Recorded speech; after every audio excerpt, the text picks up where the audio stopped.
Hey, and welcome to Matt and Jess TV. I am Matt Roast. And I'm Jessica Bun Bun. Welcome to our Severance Season 2, Episode 5 reaction and review. I give the show a ton of credit already for just trying to figure out how they're going to move past Woe's Hollow, because you guys have probably seen a lot of the reviews, all the buzz. It's kind of already moving up the ranks of like iconic TV episodes. You mentioned The Fly from Breaking Bad. I think about Ozymandias from Breaking Bad. A lot of us just think about Breaking Bad in general. Yeah, I mean, I absolutely loved that last episode. It was my favorite of the entire series. I love every episode, but that was the top for me. I know that the finale of season one was the top for you.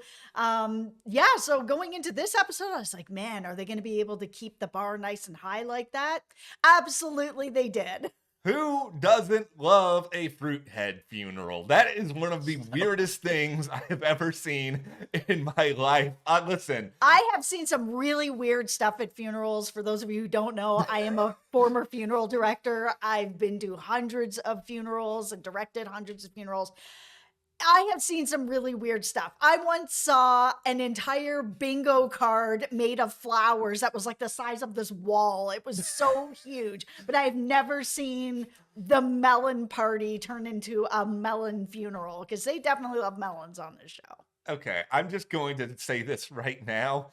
I'm not going to have a lot of demands for whenever my day comes, but one thing I'm going to request is that there is not a fruit head eating. I do not need people to eat my face. I am not Mason Verger. I do not need this sort of thing to happen to me. But this is a really, really good episode. It kind of furthered along a lot of main storylines. Like, is Milchick starting to crack? Is he falling apart? This is a great episode, I think, for that character. I love Milchick. I know that I shouldn't necessarily be rooting for him, and we're trying to be rooting for our main four, but at the same time, there's something about him. I feel like he wants to do the right thing. He really does care about the innies, even though he's being told not to, that they're not like real people, the way that they're being treated. It's just, he is starting to crack in all the right ways. Welcome, Milchick. We'll probably be Milchick's therapist throughout a lot of this episode. Prepare yourselves accordingly for that. Yeah.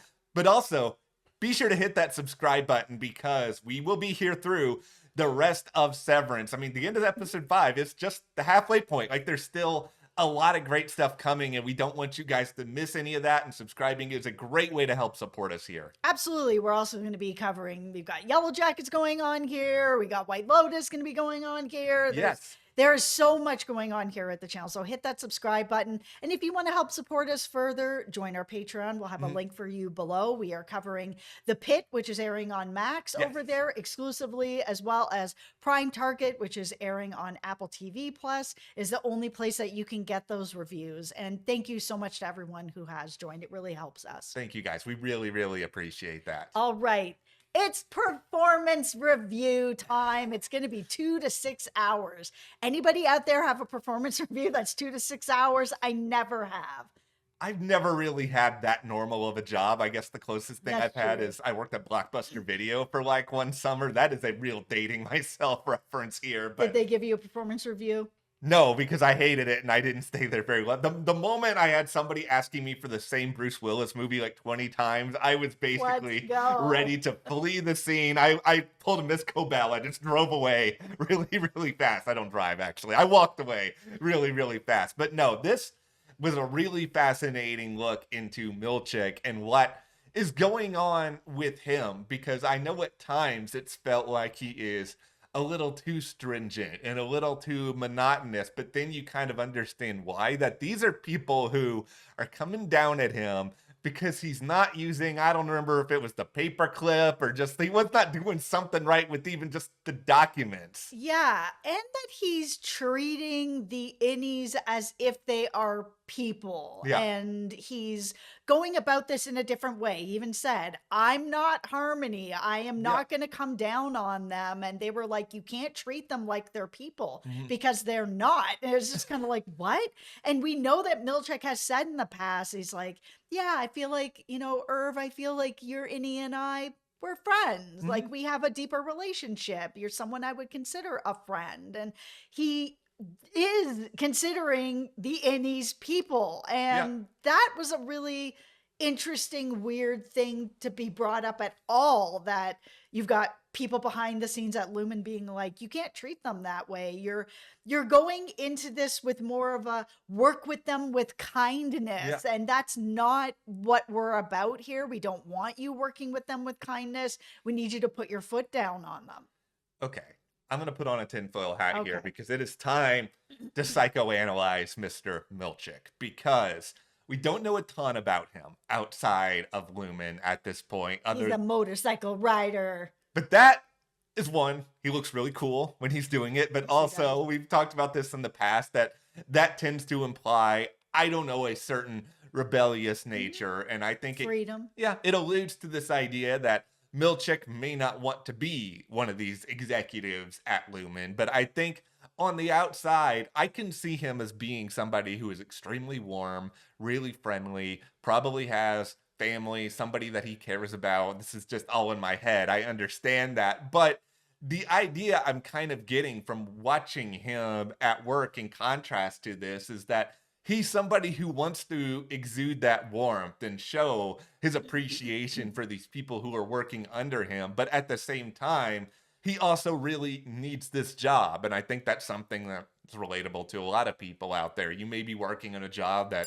you don't want, but it's very hard to leave a job. It's really, really hard to get a new job, especially when you don't know, is this new job going to pay as well? Are you going to be treated even worse? Like, there's all these sort of variables. So when Milchick kind of gets disciplined at this extremely long performance review, he realizes, okay, I am going to have to button things up a little bit more. And I think he will, because it's his job. It's something that he just has to do, but that doesn't mean that he's going to take pleasure in it. And I don't personally think he is. Like, I think he does care about these people. I think he's going to crack having to do this. I mean, everybody has different management styles. Yeah. We've all had the bosses that micromanage you. And, oh, you're leaving 2 minutes early. Oh, you can't shut your computer down until exactly 5 o'clock, and those people. But we've also had bosses that are more like Milchick. It's like, yeah, I'm going to be here at the dance party with you. Oh, I think, you know, I'm your boss, but I also think I'm your friend, and that kind of feeling. And I think because he does see the Innies as people, and that you can manage with kindness, and you can still get respect and have people do their jobs with kindness. Yes, there's a rebellion going on right now. Kindness may not work at this point because the Innies know too much, but Milchick is starting to know a little bit more as well. And I think he's going to try to implement like a harder, I don't know, side to him, but it just doesn't feel like it's in his nature. I mean, he's even questioning about the paintings with Natalie. When we saw those paintings first come to him and him open them up and look at her, her face went from I'm upset to this like pasted on smile very quickly, because she knew the board was listening and he knew the board was listening. To have this moment together where the board is not listening, for him to be like, I appreciate this if this is given to me as a gift of appreciation, but how did you feel about it? And she's not going to say anything, but she did. With her whole face, she had the look that these were so inappropriate and so distasteful and so bad. But again, it was just a moment, but it was enough of an acknowledgement for Milchick to be like, okay, I see that you're not okay with it as well, but that we have to eat it. I think it was a reminder to him that he's not completely and utterly alone. He might be in the sense of it's really hard to communicate about any of this, but I think someone in his position, you try to take whatever moment you possibly can. Like, that was something he was never able to do with Cobell, because I think Cobell is, you know, we've talked about this a lot in the past, people who either believe Kier or maybe they've been programmed and some element of Kier has been placed within them. I've called it Kier juice. I think a lot of the higher ups have some element of Kier programming in them, Cobell included, but I think Milchick's rebelling against some of that, and that's one acknowledgement of it. And even if you go back to season 1, it didn't seem like anything at the time, but the famous music dance experience, what sort of music is chosen, defiant jazz, and how much Milchick got into that and enjoyed that moment. I know it was kind of played in this like weird, trippy dream sequence sort of way with Dylan and everything, but I still think there's something thematic to that idea that defiance is one of the few times we've really seen Mr. Milchick let loose. And even if we go into like smaller little things, maybe he knows that he can't give anybody big gifts or do something like that because maybe it goes against Lumon's rules, but he keeps giving everybody fruit. Like he's still finding a way to show his appreciation. Is anybody surprised that Milchick did not get fired? Leave it in the comments, because Cobell has gotten fired for less. I mean, and Egan almost got killed. Yeah. So the fact that this retreat went so sideways, everything that happened, and Irving getting fired and Helena almost getting killed, and like, how does he still have this job? I was really surprised that they weren't like, okay, we're going to either demote you or we're going to put somebody in there with you. You're going to be co-managers now. Something at this point, instead of just like, we really need you to come down on these innies and stop treating them like people. This is the only thing that I can think about with this, and we could be completely off base, is that, because they even mentioned this to Milchick, that Cold Harbor is one of the most important jobs that could ever be done. And we know that Lumon as a company, they never lie. Their employees never say anything to anybody.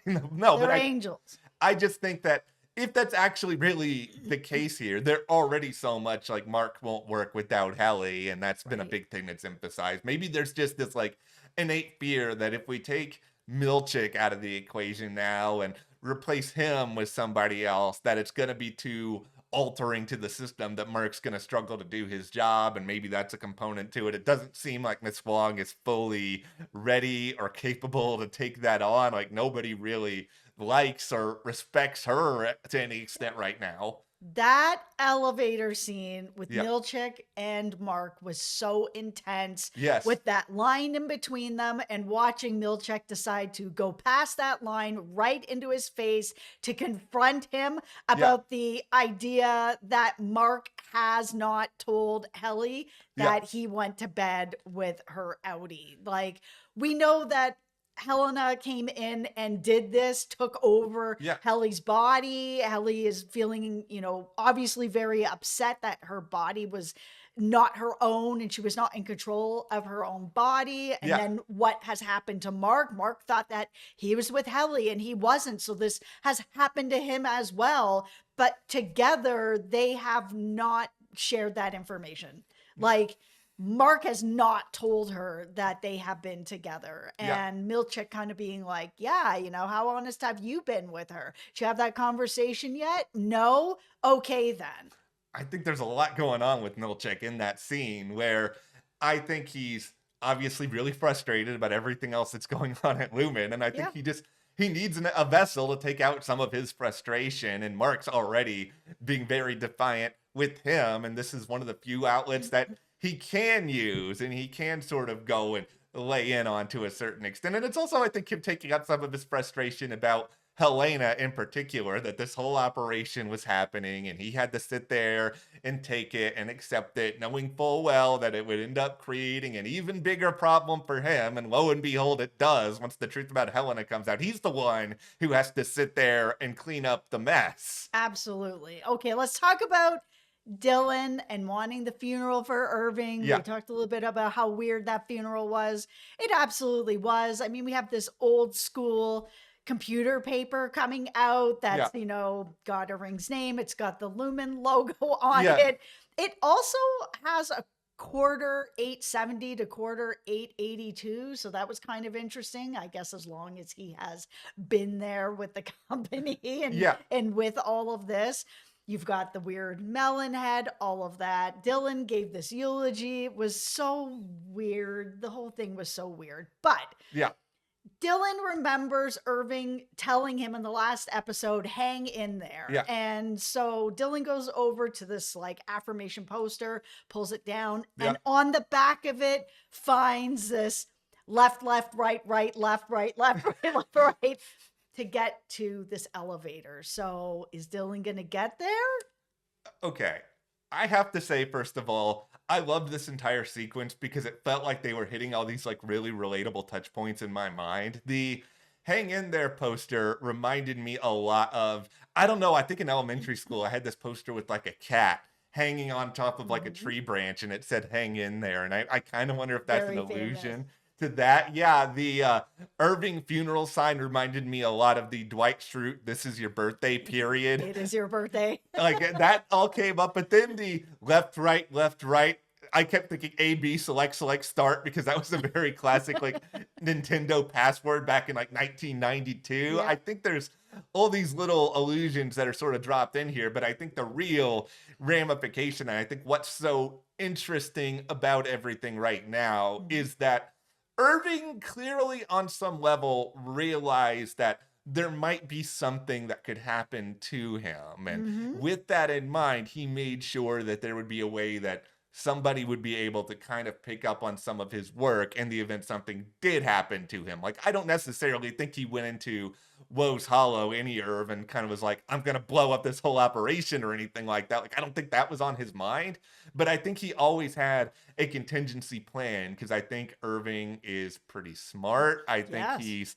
he is up to something, and that's something that we're going to be able to try to kind of figure out over the course of time. And I like that Dylan can kind of be roped into that something now too. Absolutely. I mean, Dylan really cares about Irving. I mean, Yeah. I think we all do, but Yeah. he really wants to get to the bottom of things with this. He hates everything that's going on. Even when he went back into the office and now they're 4 cubicles of 3 and Dylan's Yeah. like, I hate it. I'm like, oh man, I hate it too. It sucks. But he wants to do right by Irving. And if he can do this after his death of his innie, that Yeah.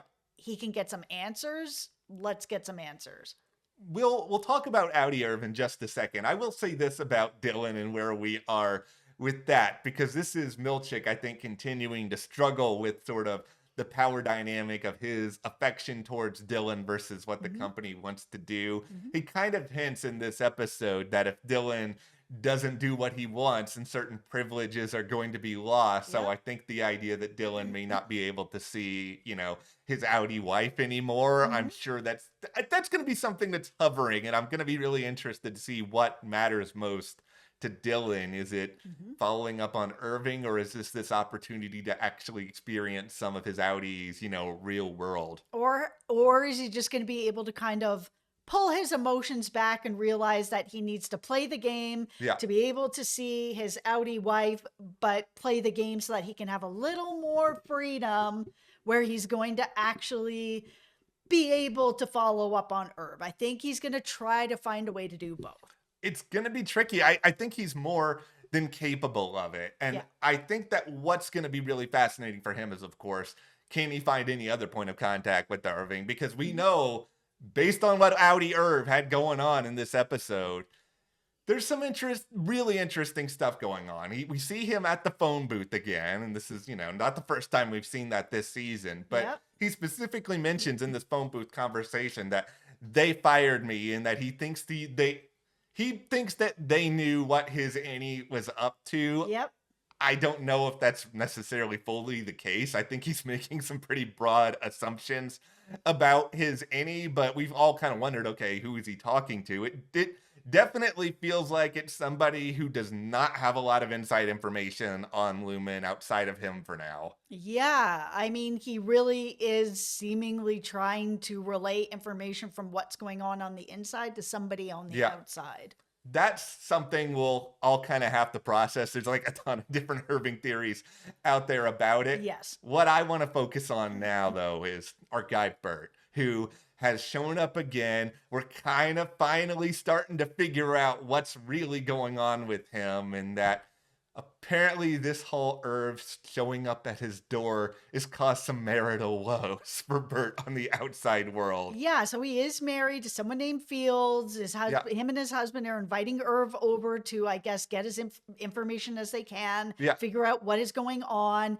Yeah, he's following around. He's like, somebody shows up at my door screaming my name. Yeah. Like, I need to know what's going on because I was told that my innie has been, retired or Yeah. fired or let go because I was having some inappropriate relationship with somebody else, and now you're on my door.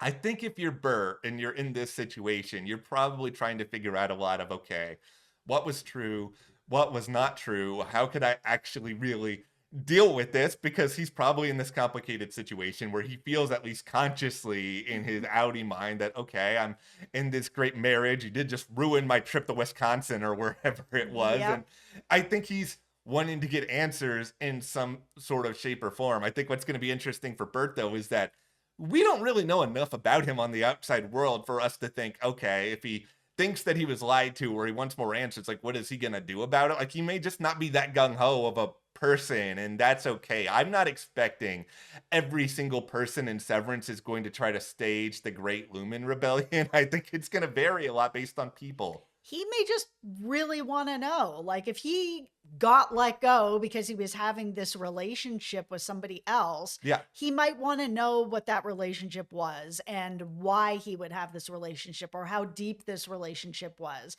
Maybe things are good with his husband, maybe they're not good with his husband, but he just might have the curiosity of, like, wow, my innie was clearly in a spot that he was willing to not be with his husband, whether he knew that he had one or not. Some of the innies know some stuff about themselves through Gemma, good at whatever, love Starlight. So he just might want to have some real answers, be like, how deep was this relationship?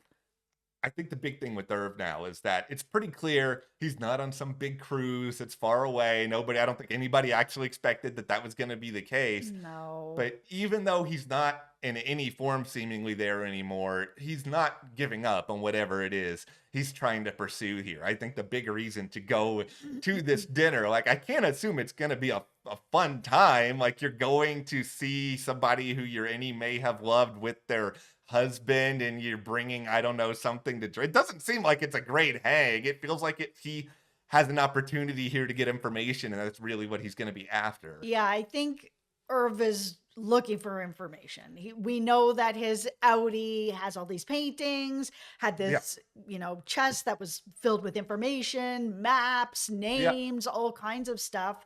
And he knows that Bert is one of those people. So to be invited over, he can get some more information. Okay, let's move over here to Helena, because I think it's a good time to kind of continue a discussion we've had in a recent theory video about, is Helena actually going to be out to take out this company one day? Where I think it's really easy on the surface level, based on the conversation we saw with Helena in this episode, to be like, okay, that's not the case. She's terrible. She's the worst. And she might still be the worst in a number of different ways. But I'm still not off on this idea that she's not really fully in line with everyone else. Like, I know that she calls the innies animals and it's disgusting and all of this other stuff. But I'm also trying to sit here and be like, okay, she's in this room with these other top level Lumon people. She clearly, had some sort of feeling about Mark and some of these other innies, that it seemed like she really did kind of lose herself in that world and some of the time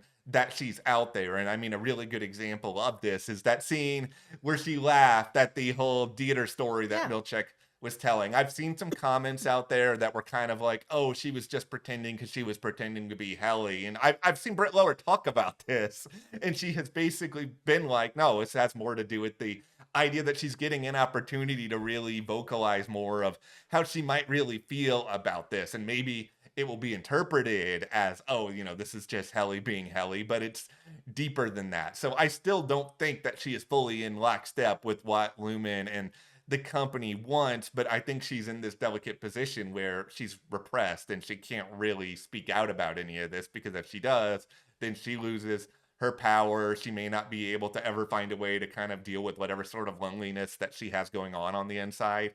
And she is severed. So now we know that there's ways to just make people disappear, right? Yeah. So, I mean, can that happen on the outie world as well? I've kind of been in this theory of the idea that the outie world isn't exactly what it seems either. There's some weird stuff going on out there. You have phone booths from the 80s, but you also have cell phones from present time, and the cars. Like, something is really off with what's going on in the outie world. I don't know what it is, but it's not right. No. But She does very much seem like she doesn't want to go back to the severed floor as Helly. She's worried that Helly is going to find out what happened and have some opinions about it, which she does.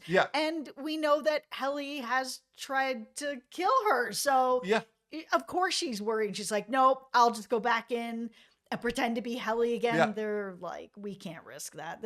It's not going to happen. So we do have Helly back in there again. We do. And it's creating, of course, this really uncomfortable dynamic with her and Mark, where I think Mark is still struggling a lot with this idea of what happened to him with Helena on this past episode, and him not knowing that it was her at the time that it was all going on. And I mean, this is a really delicate and difficult thing for him to handle. I don't think he has anybody to really talk to about it. And even if he talked to Helly about it, there's kind of this question of like, okay, well, how is she going to feel? Is she going to be able to do anything? And I think it's really putting him in a spot where they're so focused on his productivity and Cold Harbor and trying to find a way to finish that. And it doesn't feel like they're really kind of putting stock into, okay, maybe we should try to take care of him emotionally in the midst of all of this, because, you know, we see a little bit of a allusion to work being done. And Mark's even saying at the end of the funeral, okay, I'm going to try to go back to work. But it's like, all right, are you doing good work right now? Or are you just trying to use this work to kind of distract a little bit from how you're really feeling? Yeah, I mean, that's a lot of the people who are severed are here to distract from something else that's going on in life. And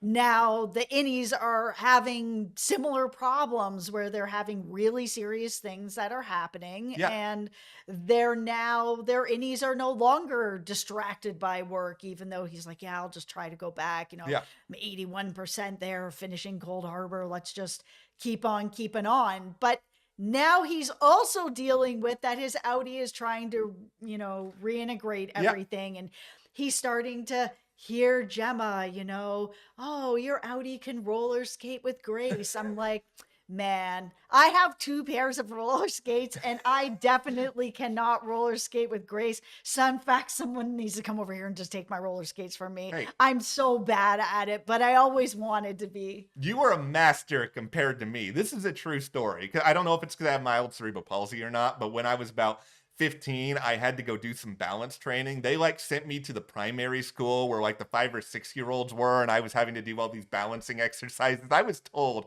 I had the balance of a 3-year-old. I went skating once. I went clean over the wall. You are, I don't know who the best skater in the world is, but you are that compared to me. Oh, I am not that. Skates, but you need to come take my skates from me. They don't even make skates of my shoe size probably, but no, this is a situation now where Mark is wrestling with this reintegration process. He's starting to see Gemma a little bit more. He's starting to have memories of her at work. So, I mean, it's a big breakthrough for Mark. That's sort of, okay, Gemma was there on the inside. I can remember her, but he still doesn't fully understand, okay, what happened to her. And I mean, the real hard thing about this at this point is that the work that is going on, we know it's about Gemma to some extent with Cold Harbor. Like, we've speculated that this may be some sort of experimental reprogramming where they're trying to assign a different version of her that's still her, which is why Mark needs to be the one to program her, but they can kind of get her new cure traits as well, something else, move her elsewhere. Maybe this is something they haven't done that much of in the past, which is what makes it this important. But the problem with Mark is that, at least right now, he doesn't know the full nature of this. So he may think going in and doing this work is going to get him answers, but conversely, doing this work may be the thing that actually pulls Gemma away from him for good. Yeah, I mean, we don't know exactly where she is. I feel like she's permanently severed. She's just in the severed floor all the time. And we did see that guy at the beginning of this whistling older man that has these tools in front of him. Yeah. Kind of looks like dental tools a little bit. They did have that one. And remember when you go to the dentist and there's the one with the mirror that's on an angle and they check in your teeth or whatever? I saw that on there. I was like, what are they looking for? Like, and we see him going down the Irv hallway to the elevator with the red arrow and go in. I mean, is he going there to sort of reprogram a new Irv, or is he going down there because Gemma's almost ready and he's in there to do something with her?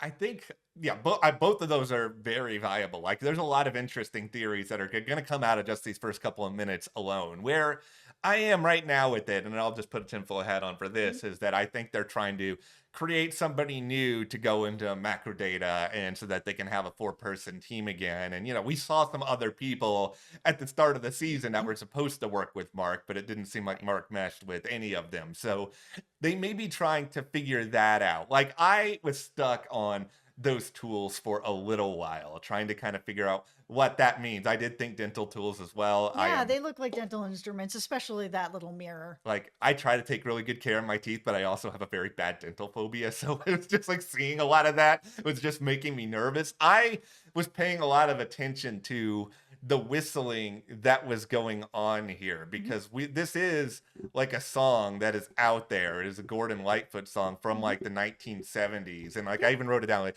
Wreck of Edmund Fitzgerald. Like, I'm not familiar with the musical choice or anything like this, so I can't speak too much on that. But Mhm. we've talked a lot in these videos already about how there are all these references to the past, but a lot of them have been like, the 1860s, when Lumon was first, put into, I can't even say Yeah. it right, like created as a Yeah. company. Like, there has to be something to this, because every song choice, everything that we're seeing on this show is intentional. Is it as simple as the idea that this is about a wreck of a vessel, which is a real thing that happened, and they're trying to fix it? Like, maybe this Irving situation was the wreck and they're trying to put something back together. I think it's a clue. I just can't really place what the clue is for. Yeah. But in general, I mean, I do think we are on the cusp of seeing some really phenomenal stuff with Severance moving forward. Mhm. Everything with Mark Regavi is still going on. The Yeah. biggest importance of that sequence to me is just the reminder that, okay, Lumen really does have everybody on a payroll, because Mark has Gemma's ashes, and he was clearly led to believe. Yeah, he Ashes. was clearly led to believe. So it's like, okay, they were able to do something there to make this whole death actually kind of look like it was real. I was always wondering, like, was there a fake body? Did Mark see the body? And I mean, I guess we kind of have an answer to that. Yeah, I mean, he said that he ID'd her body, but, did he? Because it also sounds like, if she was in this Yeah. wreck and there was fire and whatever, like, could they have disfigured this person enough? I feel like this was a big clue when she was like, yeah, they've got friends at the morgue. Yeah. So the person that is here, not Gemma. So it's like, well, then easily they could have done something like this as well and sort of Frankenstein something together where Mark thinks that he is IDing Gemma, but he's not.